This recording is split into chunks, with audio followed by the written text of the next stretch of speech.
So yes, very, very pleased now to welcome Fraser, Bowe and Deirdre Yapp, who have travelled up. If you want to back, yeah, perfect. Okay, you take a seat here. Who've travelled all the way up from Norfolk today to talk to us about their experience of having acupuncture. So I thought it might be quite nice to have a little bit of a Q&A. So come on, Fraser. What made you decide I'm going to give acupuncture a go? So I'd been through the mill with the NHS, several cycles of treatment at pain clinics.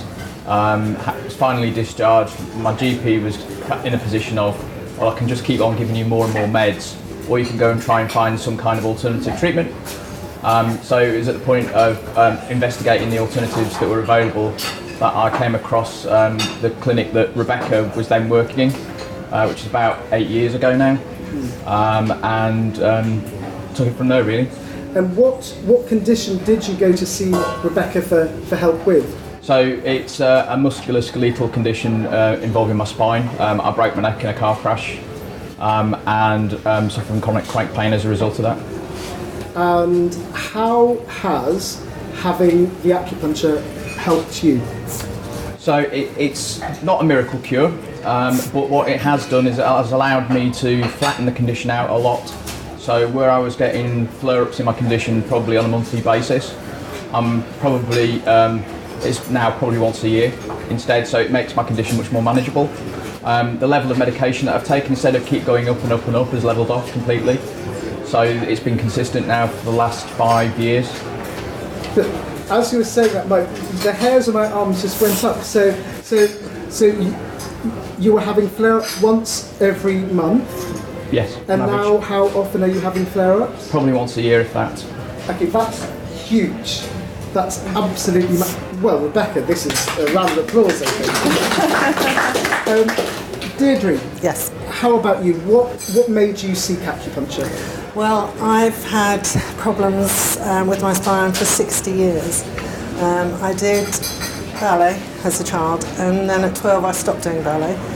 And it seemed to get worse from then, and although I was very slim, I didn't have weight problems or anything like that. It was dealt with under medication. And at various points I tried to get some help from the NHS with it, and all they told me at various points up until I was 30 was that it was because I was tall. That was the answer, it was because I was tall. So I said, well, what do I do about it? Being tall, I can't change. Yeah. And they said, well, we just have to give you tablets. And this went on, and I suppose I gave up hope, really, of any answer, because I couldn't seem to get any answers. So it waited till I had an MRI on my knee for another problem. And then I asked the pain management clinic if I could pay and have an MRI, because I was happy to pay for it myself, but would the NHS then pick up what I needed done if it showed something? They were happy to put me on, and I had it done on the NHS, and it showed I had 5 bulging discs and 2 vertebrae that have no disc at all between it, which explained why I was in such pain. At this point I'd gone on to tramadol, which is morphine, and I was taking that 6 times a day to keep the pain at bay.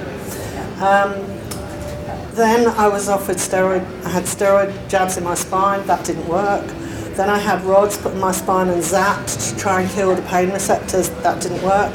So I was then at a point where the NHS said, well, we can operate, and I wouldn't have an operation till the day I die. I will never have an operation on my spine. So at that point I was left high and dry, really. And how were you feeling when you went to see Rebecca? Well, I sort of thought anything is worth a try, because when you're in that sort of pain, you will try anything. And that, not that she's anything, but so I sort of Googled really, and I had thought about acupuncture, and I went to see Rebecca, and that was in January, I think, this year. And since then, I had 3 or 4 sessions straight away every week, and I could see the difference then. And then I started maintaining, and then if I went on holiday or something and didn't have it for 2 or 3 weeks, I would notice it sneaking back. Right. So now I go every fortnight and maintain. But because I'm on a pension, it's sort of difficult, although Rebecca does do special prices for OAPs, which helps me a lot. But now I can go every 2 weeks and maintain it, and you know, I just notice the difference, just totally. So, in a nutshell, Fraser and Deirdre, what advice would you give to people who might be suffering from a particular condition? They might be thinking, should I give acupuncture a go, or should I not? So I mean, I was a bit cynical about it to start off with. Originally from an Air Force engineering background, so I needed evidence really to show that it worked, and the only real evidence is your own experience. So I'd say just give it a go and let it talk for itself, and that's exactly what happened for me. And it took a number of months of going until I had a flare up, and it really helped with that, and the results speak for themselves. Wonderful. And very briefly, Deirdre. Yes, that's okay. Really, I am talking to my friends, and I take brochures around everywhere, and I go on cruises, and I'm always saying to people, oh, so I'm sort of very good advisor for it, and I just would say anybody give it a try. Great. So you heard those words. Anybody give it a try. Thank you so much to Fraser.